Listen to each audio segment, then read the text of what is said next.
就是前面那辆车，你帮我追上他，快点，快点，快点！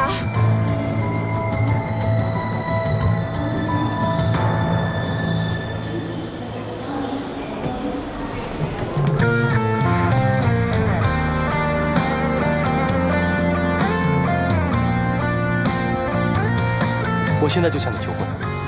哪有这么随便的呀？哎，我这个人一向不注重什么形式。今天有永恒的太阳为我们俩作证，难道还不够吗？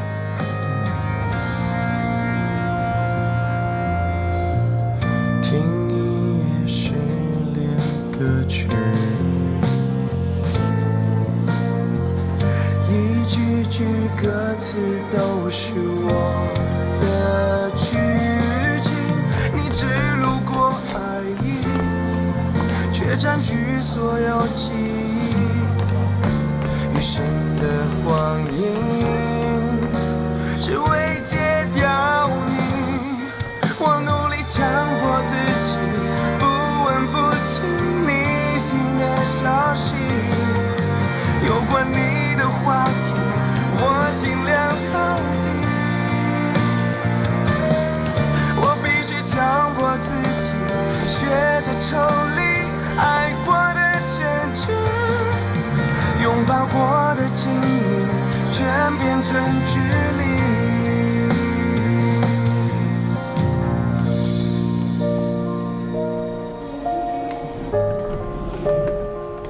杨静，杨静，你要去哪儿？你不是今天结婚吗？我跟你说过，我结不结婚跟你离不离开没有任何关系。我也说过了，我只要想走，我一定会冲破你的笼子的。有我在，你休想！季云翔，你到底要干什么？叶双城已经死了，创世纪也是你的了。不管是你的目的还是我的目的，我们都已经达到了，我们的关系已经结束了。难道我们之间只有这一层关系吗？不然呢？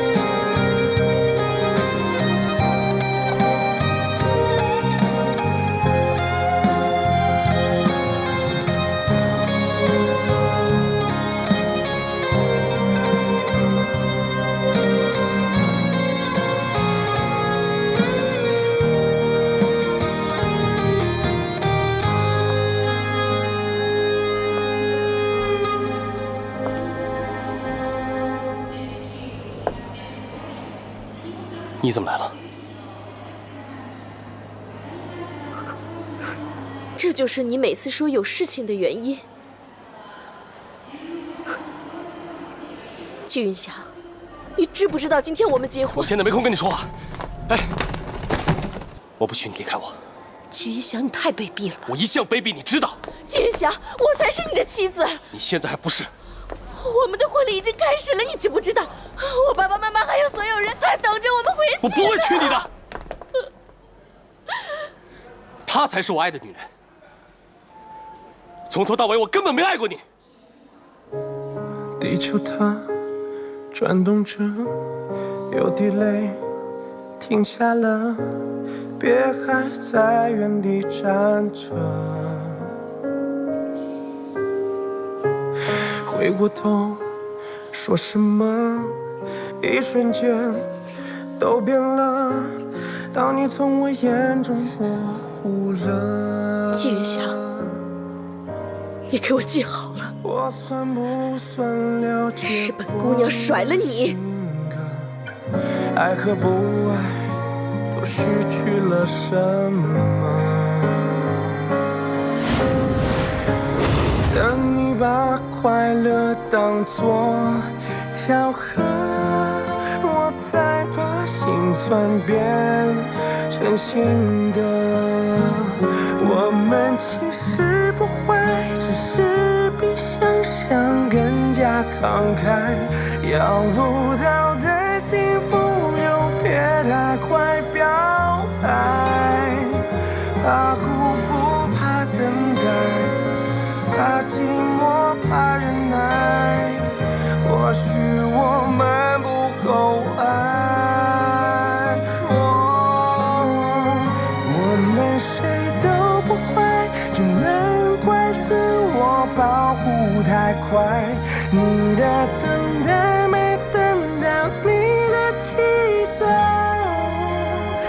两个人都想站在对方的死角，一颗心不想交出来，这算不算被爱？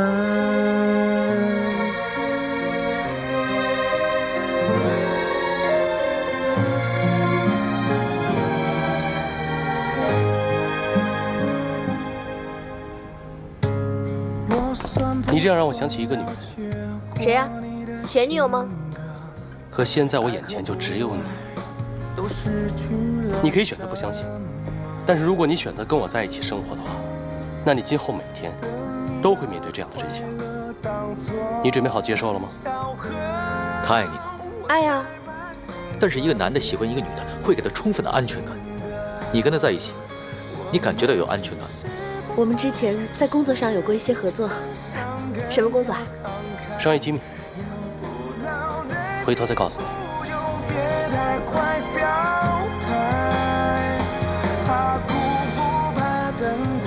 腿伤了，喷喷药很快就好了。但如果以后伤的是心呢？还有药可以喷吗？妈妈知道你对这份感情很认真。人家说，口说无凭，眼见为实。可是有时候眼睛看到的，可能也不是真的。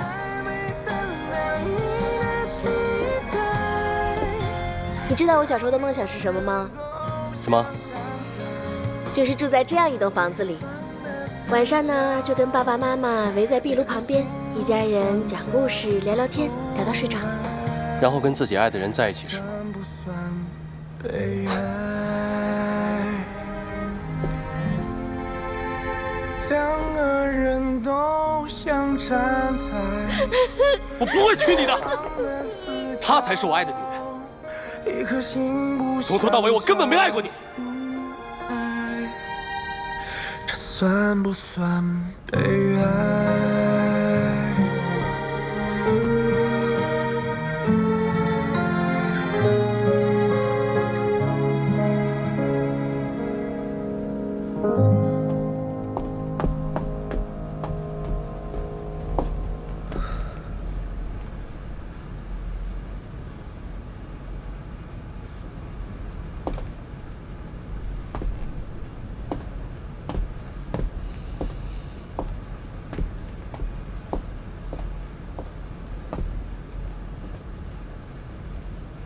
都走了。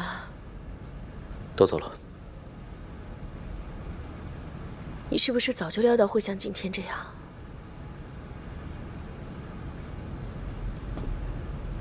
早一点，总比迟一点好。冰红，算了，不要去想他了，他真的不适合你。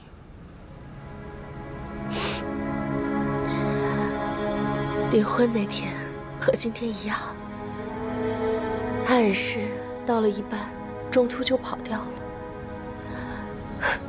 不只是订婚，我们吃饭、约会、看电影，每次我们相处的时候，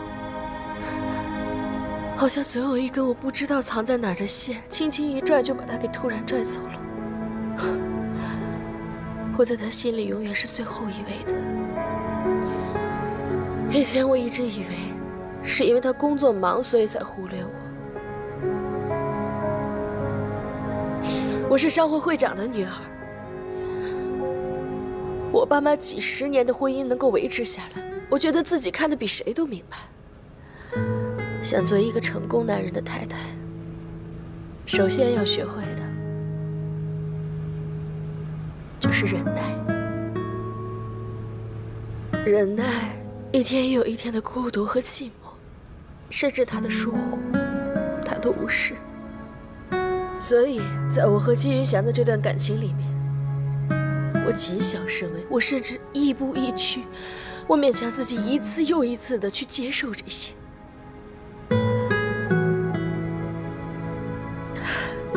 他现在用这种方式去宣告结束，我似乎应该恨他。可当我在机场看到他对杨静那种一个男人对一个女人豁出去的不计一切后果的爱的时候，我看到了一个热烈的、疯狂的纪云霞。你说的对，我从来就没有了解过他，他也从来没有爱过我，从来没有。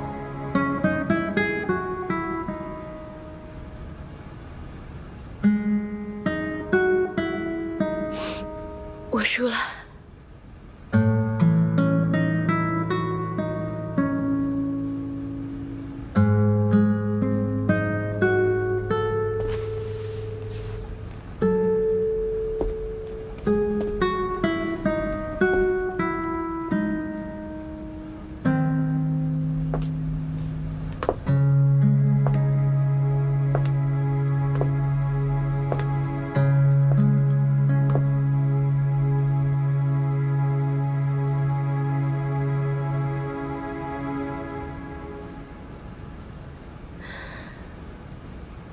照片拍得不错。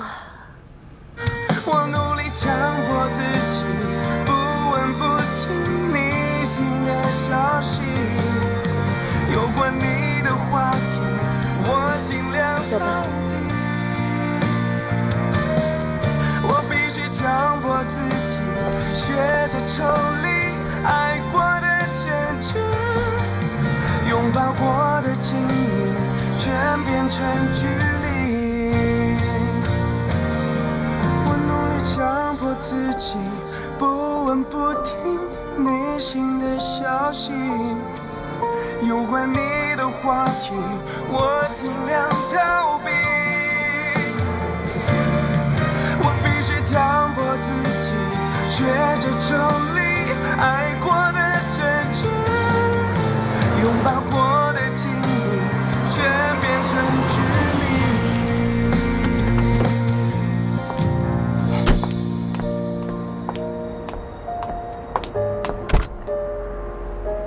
下车。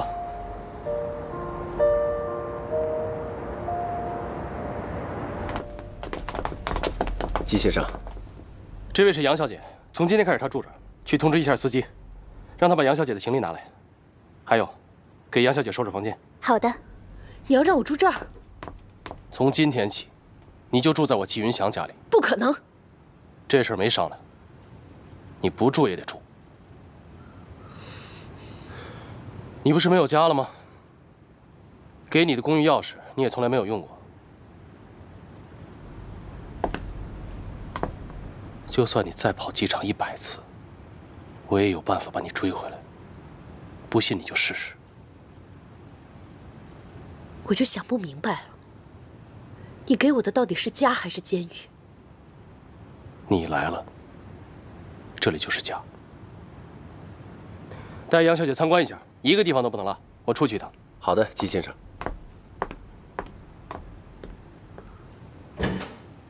杨小姐，这边请。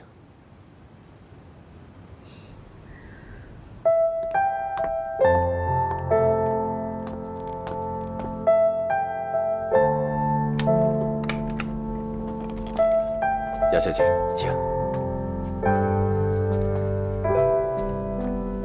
这间呢是书房，季先生平日心情不好的时候啊，就到这儿来看书，并且呢，还会亲自打理这个房间的卫生。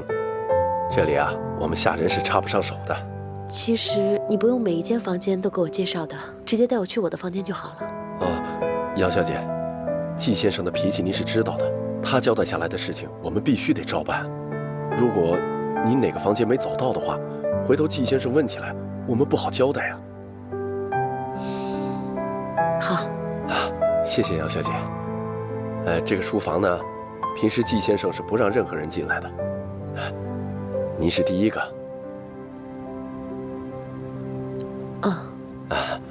好，那我们接下来去参观别的房间吧。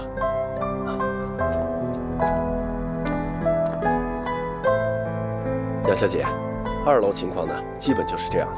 好，这是2楼的一个起居室，那我们到上面去看吧。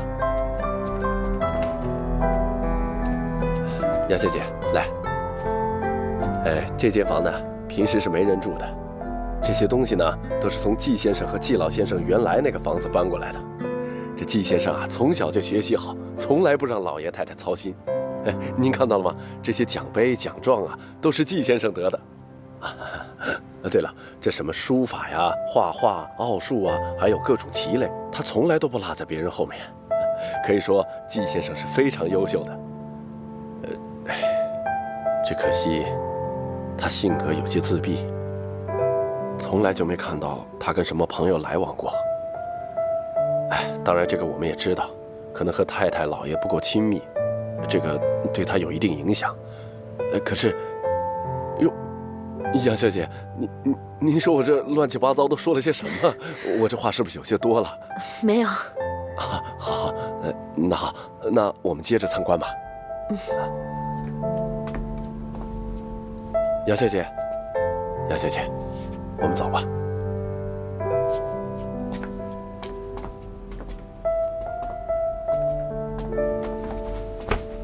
杨小姐，请。杨小姐，这就是你以后要住的房间，因为季先生通知的急，我们匆匆忙忙的也没有收拾好。没关系，我可以自己收拾的。好，杨小姐，这间房呢，朝向好，通风，又宽敞。住在这儿会比较舒服，还有，洗漱用品呢，我们已经给您放在卫生间了。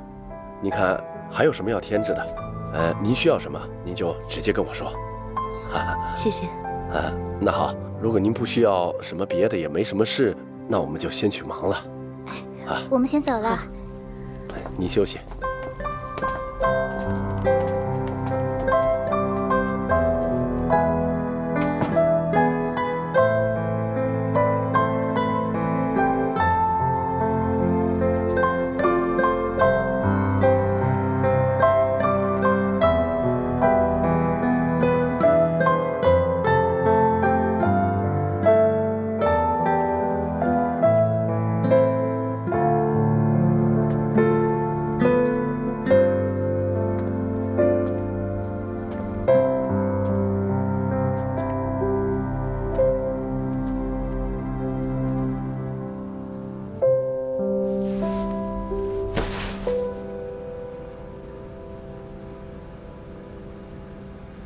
季云翔，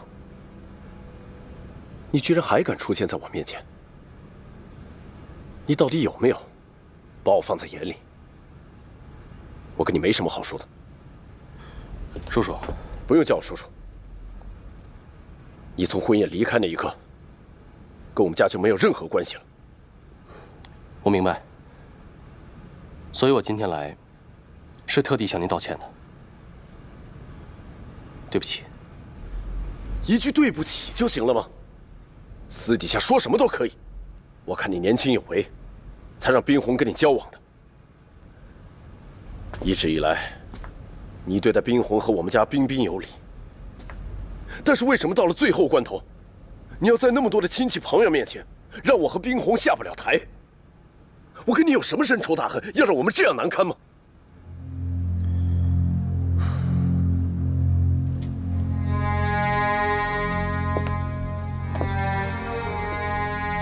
叔叔，我不是故意给你难堪的。跟您说实话吧，我是因为另外一个女人才这么做的。在这个时候，你跟我说，是因为有另外一个女人。我从不过问你的私生活，我一直以为你是个聪明人。我很清楚，可我依然决定放弃这一切。为我爱的女人放弃这一切，我欠她的。那天在婚礼现场，如果我不去机场的话，她就会离开，那我这辈子都见不到她了。那我叫冰红怎么办？我跟你说，就算我没什么背景，身为一个父亲，我都会拼命来保护我女儿的。所以，我来的时候我已经想好了。不管你如何惩罚我，我都会接受。我真的很想认识这个女人，他怎么竟然可以让你连自己的事业跟未来都不要了？您是没见过他。如果您见到他的话，您就会明白我为什么会这么做。其实，如果我继续跟小红在一起的话，那很可能会给他造成更大的伤害。你这么说什么意思？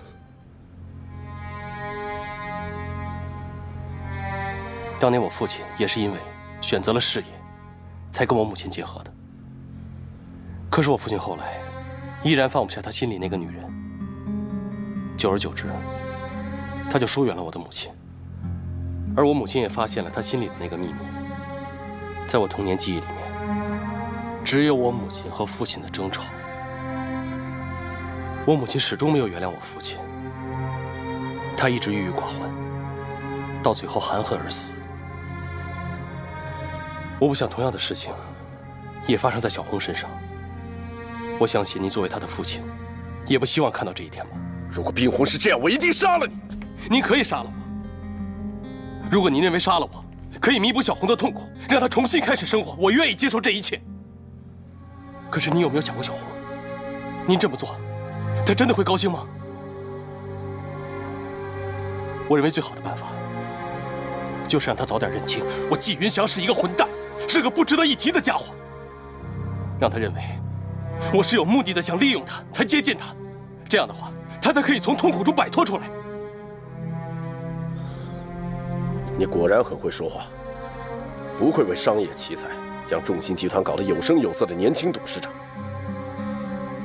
但我作为一个父亲，我不会原谅你带给我女儿这么残忍的伤害。你要还算个男人，给我离开！韩叔叔，不要再说了，我不想再看到你。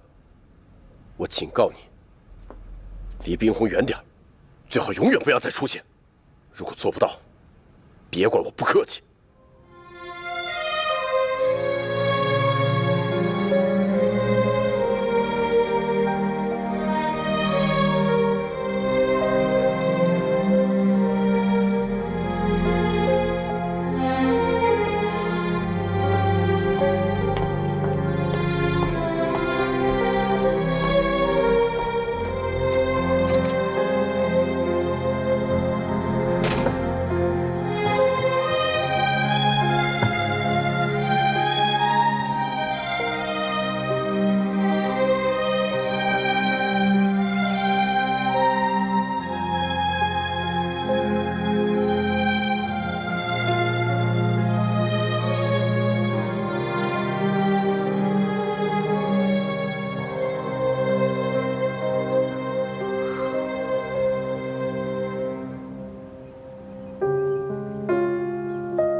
怎么样？觉得这个房间还不错吧？这是你家，我有什么好评价的？我不是说过了吗？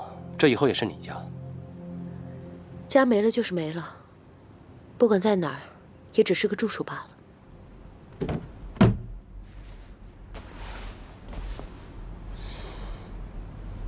我说杨静，你总是有办法一句话就把我惹火。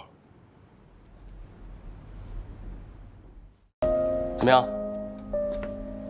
觉得这个房间还不错吧？这是你家，我有什么好评价的？我不是说过了吗？这以后也是你家。家没了就是没了，不管在哪儿，也只是个住处罢了。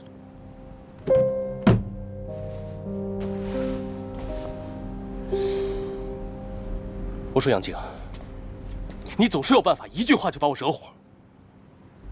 你知不知道我把你从机场追回来，放弃的是什么？我不求你能够理解我，但我没想到换回的却是你这种态度。那你要什么态度啊？啊，我知道了，你要这个是吧？好啊，在这儿还是在这儿？来，给个态度啊！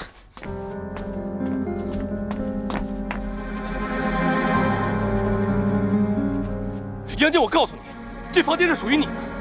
从今天开始，除非你同意，否则我绝对不会踏进这个房间半步。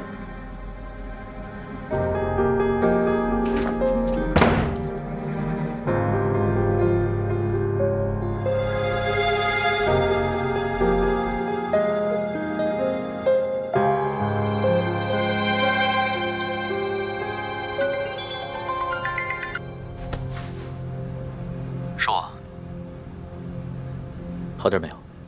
好点了。我知道我现在劝你什么都没有用。我自己能想开。那就好。哦，对了，忘了跟你说了，季云翔那天想在机场留下的那个女人，是杨静。他想利用她来对付你，威胁杨静留下。杨静没有离开。没有。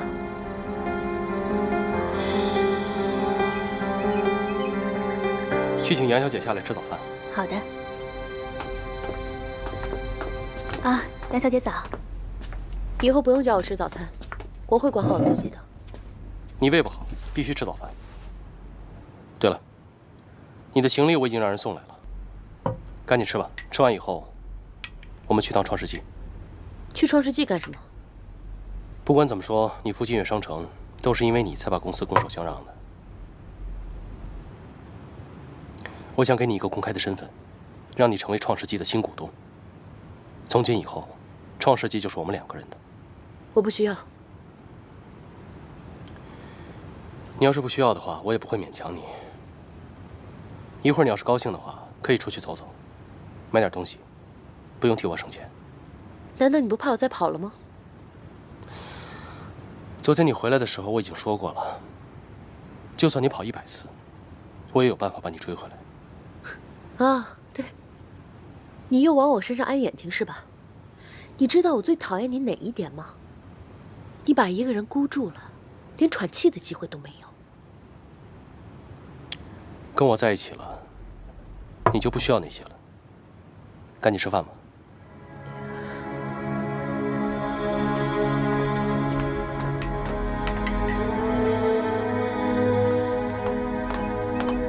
哎，杨小姐，杨小姐，杨小姐，您想去哪儿？我可以让司机送您。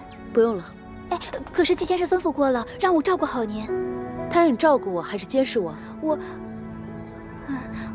这个我真的不是这个意思，对不起啊。不用了，我就自己出去走走。哦。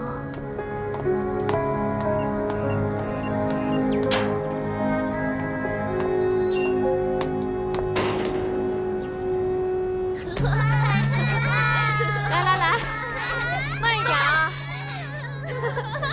小心一点。哎，看那是谁啊？慢点跑，孩子们。你们好，你们想不想杨老师啊？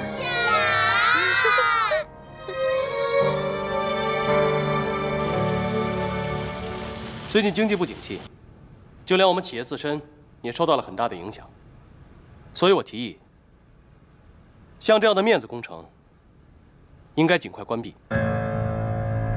季董，这天使幼儿园可是叶董生前一手发展起来的。我说过了，这是面子工程。叶董生前的时候就爱面子，可对于企业的发展有什么意义吗？季董事长，你觉得什么有意义？天使幼儿园是慈善事业，你知道他每年要救助和收留多少儿童吗？我们这样一个集团，在力所能及的情况下，最起码的善心都没有吗？还有，季董事长，你别忘了，现在你在创世纪，不是种姓。哎，叶总，注意你的口吻。我现在是创世纪的董事长，所以我要实现股东利益的最大化。但现在我要提醒你一句，你连自己都救不了，何况是救别人。既然有反对意见，那咱们就投票解决吧。季董事长，这个董事会都是由你控制的，投票还有必要吗？当然有必要，董事会有董事会的规矩，我们要讲究民主，是吧？好，现在我们投票，反对我的，请举手。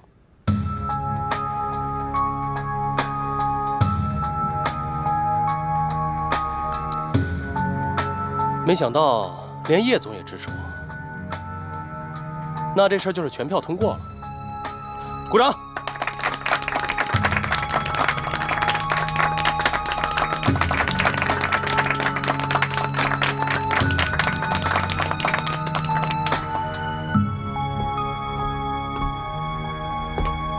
卓一凡，谁把你放进来的？我这一拳没有在股东的面前抽你，我已经给足你面子了。哎，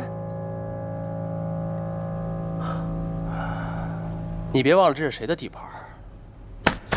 身为一个男人，你挟持一个女人，你还好意思？你怎么那么卑鄙龌龊？都过了这么长时间了，你真以为杨静跟我在一起是因为你吗？杨静现在过着扭曲的生活，她完全可以逃走，你居然还折磨她！你到底要折磨她到什么时候？你有什么资格跟我说这些？你跟杨静什么关系？你别忘了，她现在已经不是你的女朋友了。你怎么不关心一下，你现在的女朋友叶玲在我手底下是什么状况？杨静难过的时候你在哪儿？如果我没记错的话，你那会儿跟叶大小姐，应该正是爱得死去活来的吧？啊？保安，保安，你干什么？哎，我话还没说完呢，你干什么？走，叶玲，走了。你让我把话说完。季云翔，快走啊！走。季导，你怎么了？没事，刚才被一只疯狗咬了一下。你没事吧？没事。你放开我！你拉我出来干嘛？我话还没说完呢。你打得过他吗？你没听见他叫保安吗？你怎么能做出这么冲动的事呢？他又把杨静扣了，他又把杨静给扣下了。他，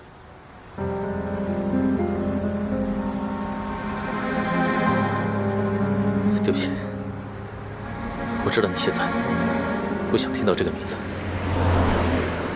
我只知道，我们俩现在在季云翔眼里就是一只小蚂蚁，他随时都可能把我们踩死。我们没有力量去跟他对抗，只有忍耐。小蚂蚁，你变了。发生了那么多事，谁都会变。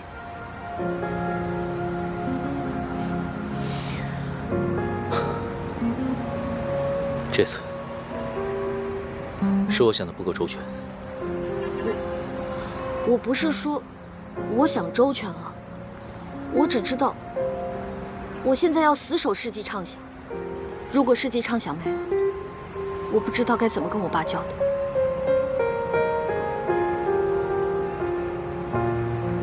你有没有想过回来工作，哪怕是以朋友的身份帮忙？叶玲，你爸之前让我离开世纪畅想，跟世纪畅想断绝了所有的关系，一定有他的用意。我不想辜负他。那你今后怎么打算？我想开一家公司，白手起家自己来。我觉得，与其寄人篱下，还不如自己主动出击，主动创业。或者你也可以，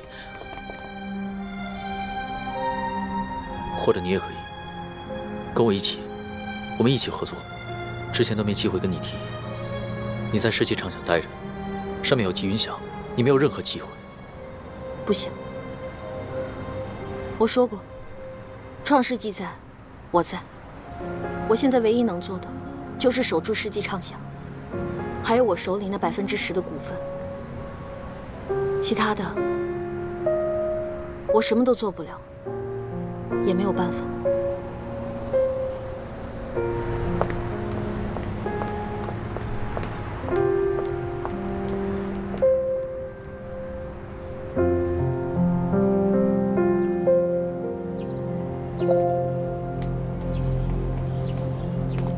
园长，前段时间我家里出了一些事情，所以我就暂时的离开了。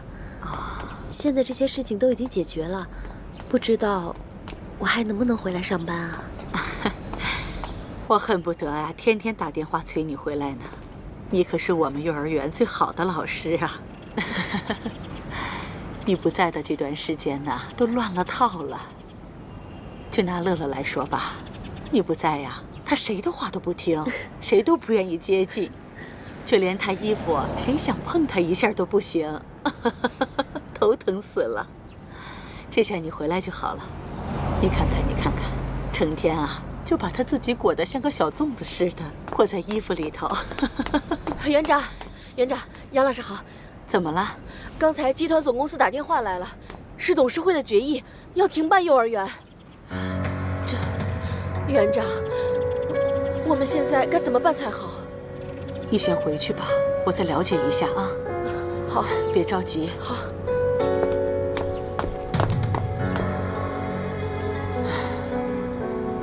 公司发生了这么多事情，我想过会要连累我们幼儿园的，但是没想到会这么快。园长，您先不要着急，说不定只是一时的传言，过一段时间就会好的。叶董走了以后，创世纪也是摇摇欲坠了。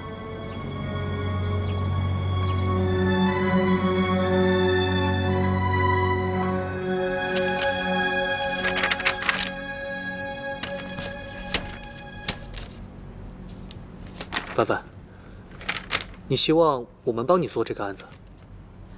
一凡哥，其实我们现在在公司也挺为难的。你说我还在跑销售，在广告提案上，还真帮不上什么忙。看仔细了吗？这是我自己的公司，我要做我自己的案子。自己的公司？什么公司啊？广告公司，当然是从我们的老本行广告开始做起。我已经反复的想了几个晚上，现在创世纪完全落入季云祥的手里，我必须要做点什么，否则就是等死，坐以待毙。所以我已经把银行里所有的积蓄都拿出来，再加上银行贷款，成立了这家公司。现在我已经开启了24小时的招人模式，外加我现在自己手上的品牌、客户、人脉，我要以我自己公司的名义，跟他们进行深入的合作。别的我们就不多说了，反正我和方宁一定会坚定不移地支持你。没了。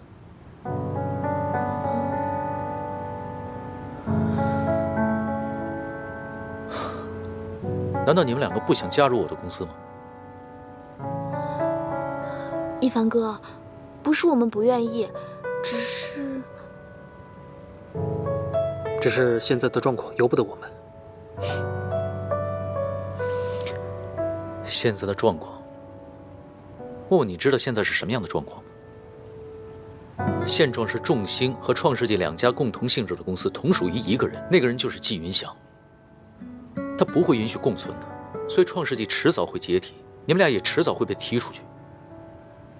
为什么不反客为主跳出来，创建一个属于我们自己的公司呢？一凡哥，我知道你说的很有道理，但是创世纪现在刚刚易主，集团上上下下全部都是季云祥的人，叶灵一个人在那腹背受敌，我们俩要是这个时候走，你说这也太不厚道了。叶灵真的挺不容易的。我们也在想能不能帮帮他，帮帮公司。而且现在我们正在帮世纪畅想做一个大的案子，所以我们只能帮多少算多少。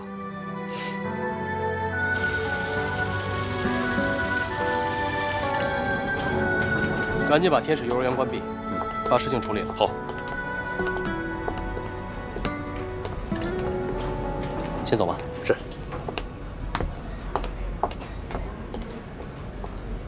你这会儿来，不会是想接我下班吧？停办天使幼儿园的决定是不是你做的？原来是为了这件事儿啊！我还真以为你是来接我下班的呢。为什么？因为那是叶双城开的。现在我是创世纪的主人，只要我看着不顺眼的，我都可以关了他。你可不可以把他留下？为什么？因为我想留住我最后那一点点良知。我喜欢那儿，我喜欢那些孩子们。我觉得我在那里是活着的，我不是一个废人，我有事情可以做。这个理由足够吗？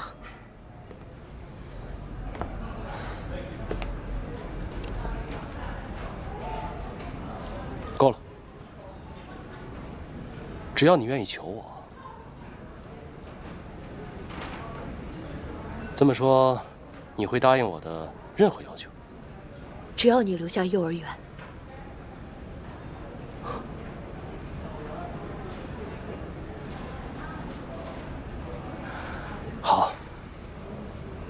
我答应你。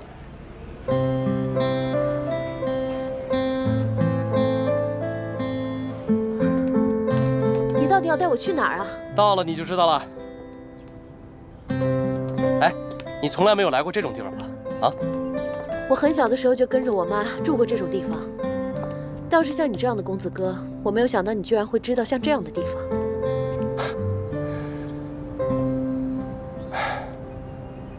你说奇不奇怪？这些树啊，房子，小时候我看他们的时候，觉得他们好高好高。可现在时间过去了，再回来看，他们却还是一样。所不同的是，这些树它们都变矮了。走。你是不是应该告诉我，你到底要带我去哪儿啊？等到了你就知道了。来，马上到了。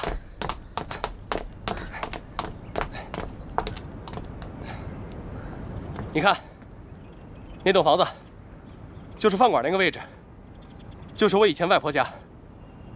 小时候，我就是在那儿长大的。高中的时候，外婆去世了，最后的房子给了别的亲戚住。你为什么要带我到这儿来？小时候，我父母关系不好，我妈就带我回乡下外婆家，把我一个人放在这儿。这事儿没人知道。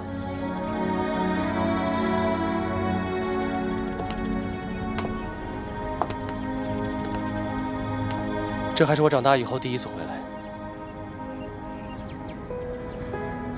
以前我特别害怕回到这里，知道为什么吗？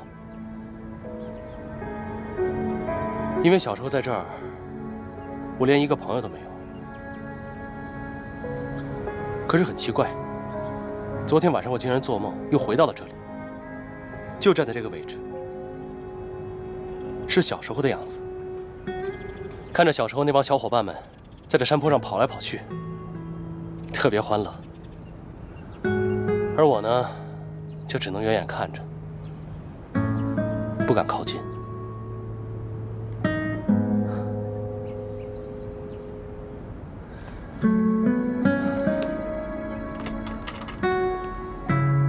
你要做的，就是陪我玩弹球。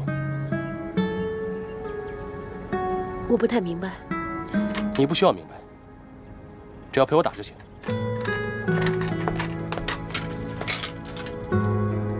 来，小时候我是这村子里的怪人，我也不知道为什么，就是没有一个小朋友愿意陪我玩。可眼下呢，我现在是众星集团和创世纪的董事长，手下有好几万员工。哪个人见了我不是卑躬屈膝、阿谀奉承啊？可是到头来呢，我还是一个人，没有人愿意跟我交朋友，也没有人愿意靠近我、了解我。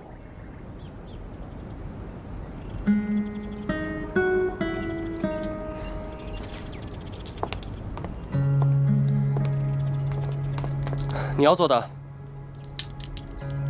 就是陪我玩。这就是你唯一的要求吗？是啊，你只要赢我1次，啊，或者说你输给我10次，我就答应你，从此以后再也不关闭天使幼儿园。好，我同意。那好，我们开始，来。可是我不会啊。没关系，我教你。来来，弹珠放在这个位置，大拇指顶住弹珠，食指把它夹住，然后你从上往下，哎，打到了，就这样。来，你试一下，试一下。是这样吗？对对对，试一下。打哪里啊？打这里。我没打到，快跑过去了。来，我再帮你示范一下啊。好啊。弹这个是不是？对。1、2、3，哎，打到了。You are my sunshine，但日落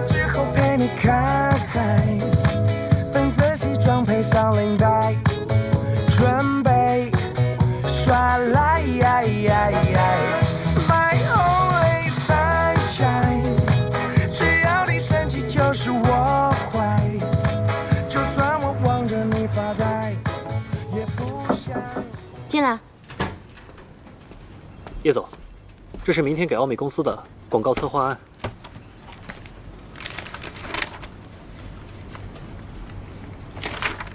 不错呀，每个要点都表述得非常好，越来越有经验了，刮目相看。虽然做了3天3夜，也只是帮了你一点小忙。我知道，自从季云翔他把创世纪抢走之后，你的处境也不好过。我只是个小人物，我能做的也只有这些了。其实现在我也不想回到集团那边，那儿的所有人好像都针对我。不像这边，有你们这些和我一起成长的员工，看到你们，我就会觉得很有希望。你不光要相信我们，你更要相信你自己。季云翔是人是鬼，大家都看得很清楚，迟早我们都会站出来的。好了，不多说了。明天的提案好好表现，争取把这个案子拿下来。放心，我一定会拿到手。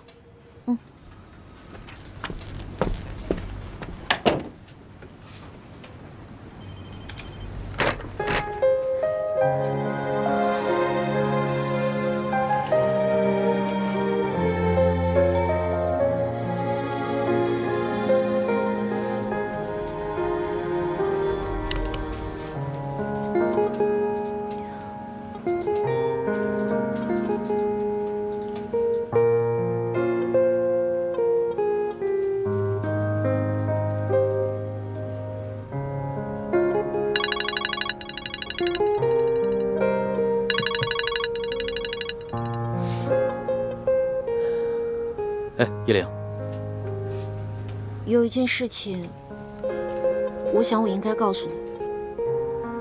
我觉得杨静在天使幼儿园。我今天收到一封集团邮件，是撤销关闭幼儿园的决定。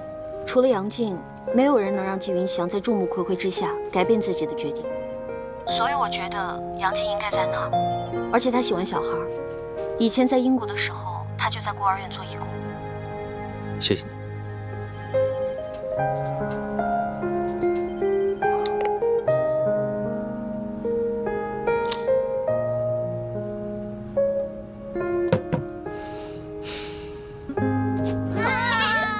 你们都跑到哪去了？我在找你呢，杨老师。在哪儿啊？找不到。对不起啊。再见，跟老师再见，要小心点哦。再见，再见。快点。大学毕业以后，我就没见你笑得这么灿烂过。要不然你以为我过的是什么样的日子啊？惨兮兮的，苦大仇深吗？日子嘛，还是要往下过的。对，我还真想知道你现在过得怎么样。你是想问季云翔吧？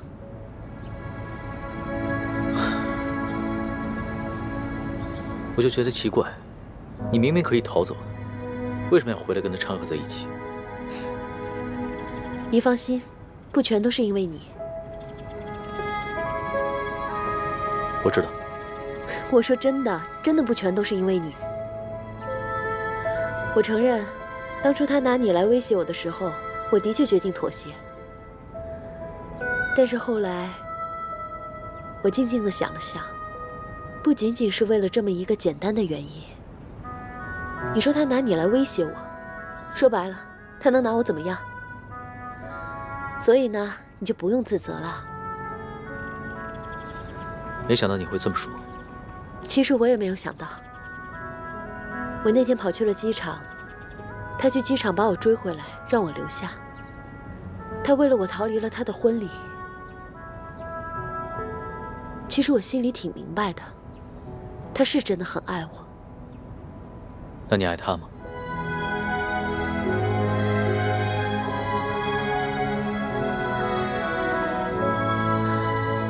我以前恨他，非常恨。可是慢慢的，我发现他其实也挺可怜的，竟然让我变得不像以前那么恨他了。也许，这可能也是我留下来的原因吧。我很欣慰，在这个城市里能有一个人这么爱我。所以你不用替我担心，谢谢。你别忘了，他对你造成的伤害，我给你一笔一笔的全都记着。这都是以前的事情了。对啊，以前的事情。以前你跟我刚分开的时候，我的确恨过你，我怪过你，就是因为我不知道。现在我全知道了，所有对你造成的伤害，都是因他而起。我会让他一笔一笔的还回来。真的不需要，一凡。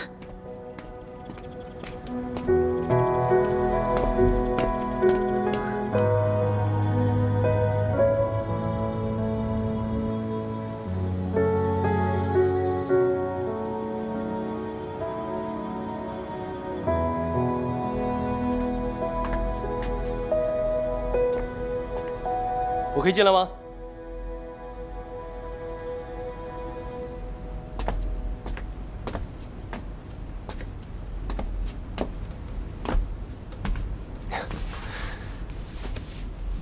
哎呀，这个真可爱。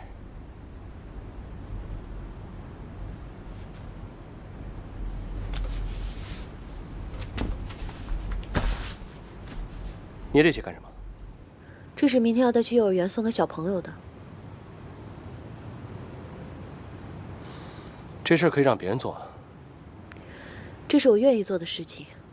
我现在只关心幼儿园还有小朋友。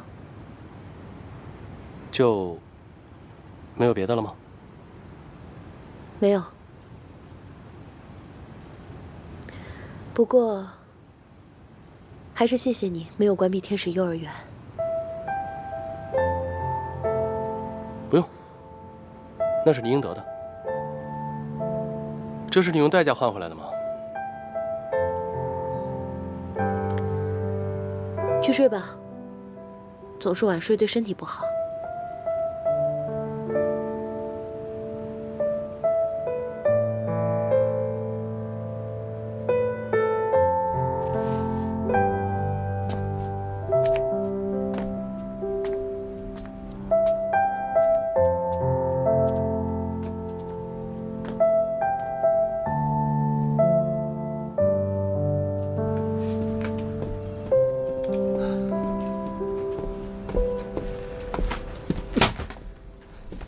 怎么回事啊？我们被坑了，案子没通过？没通过就好了。关键是通是通过了，但是跟咱们一点关系都没有。什么意思啊？什么意思？人家季云祥现在是创世纪的董事长，我们世纪畅想一点秘密都没有。他想知道我们在干嘛，简直太简单了。你的意思是说，这案子被剽窃了？开会的时候，东森在我之前拿出一份一模一样的提案，然后告诉别人说这是我们组的劳动结晶。我们现在就是季云祥手里的一群猴，他想怎么耍就怎么耍。世纪畅想现在腹背受敌，在季云祥眼皮底下运行。谢谢叶总。哎呀，实在是太难了。早知道就应该听凡凡的，去他那儿，在这鬼地方待下去，我真的不知道以后该怎么干活。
叶总，你找我吗？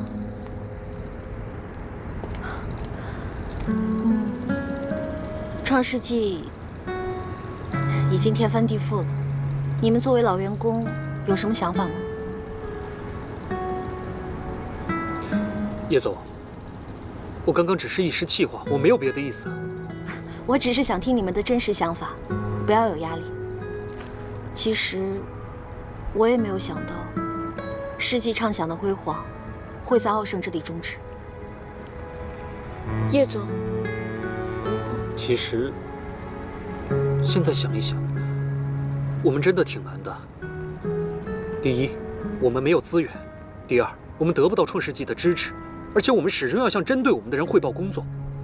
像这次的广告提案，季云祥的人可以轻而易举地得到我们所有的消息。泄密的事情，东森这么做，明摆了就是要把我们挤出广告圈。公司这么多的墙头草，我们想在季云祥这里谋口饭吃，真的是挺难的。叶总，你必须要想想对策，不然我们只能越来越被动。我已经在这儿想了2个小时了。你想出什么对策了吗？对策？对策就是我现在才发现我什么都做不了。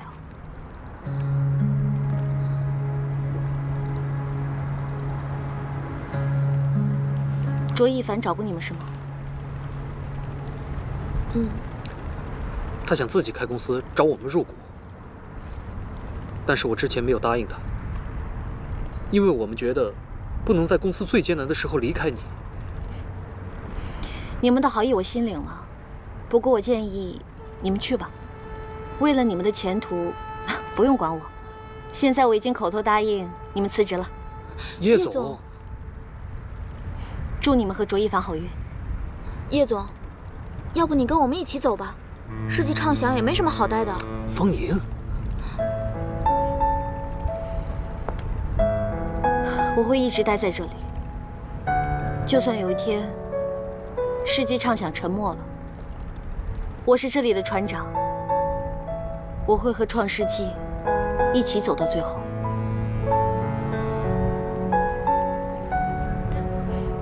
你们过去了，好好帮一凡。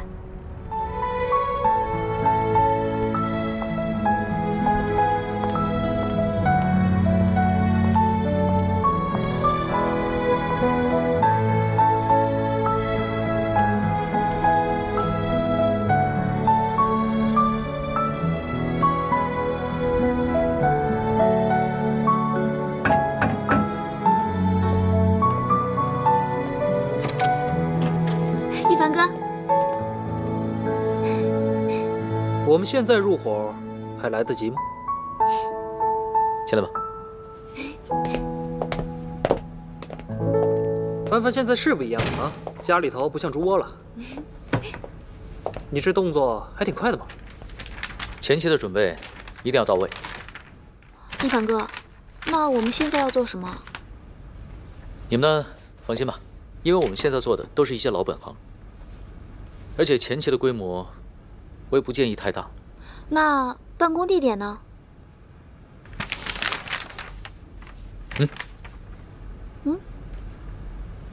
你不是在开玩笑吧？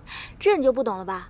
在家里开公司可以节约成本，而且咱们现在应该也没有额外的资金去租写字楼了吧？说得对，我现在已经把所有的积蓄全都用到注册资金和启动金上面。但是还差一点。不过你们可以放心，我呢会尽快把钱搞定的。还差多少？我这儿有点。别闹了，你的钱留着娶老婆吧。你离开世纪畅想之后呢，我就捡了个大便宜，当上总监，也挣了点钱。这钱呢，本来确实是要留着娶老婆用的，现在好像不需要了，搞定了，吃得死死的。什么呀？别闹。好吧，那我接受。你把老婆本拿进来作为启动金。那我也答应你们俩，你们俩的婚礼，我一定要办得更风光。那一凡哥，既然我们家默默掏了钱，那我们也算是这儿的大股东了吧？是啊。那既然是大股东，我就得行使一下股东权了。我呢决定以后咱们公司所有的纸啊、笔呀、文件夹、收据单、发票单等等等等，全部由我一个人负责。好大的事啊！要不要喝咖啡？要。哪儿的？哥伦比亚。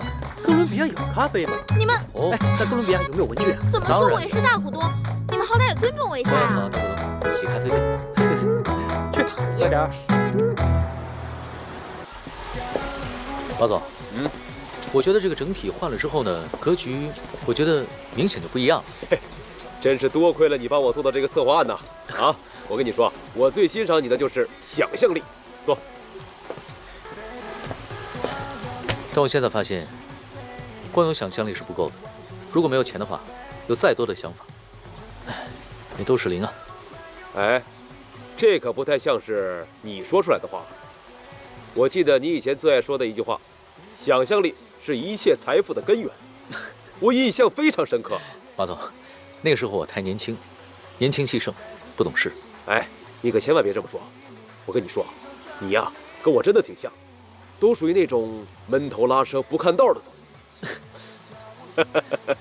马总，这次的事情，就像我电话里说的，真的是挺难办的，所以我才亲自过来。哎，你跟我千万别客气，因为我相信你，所以我才叫你过来。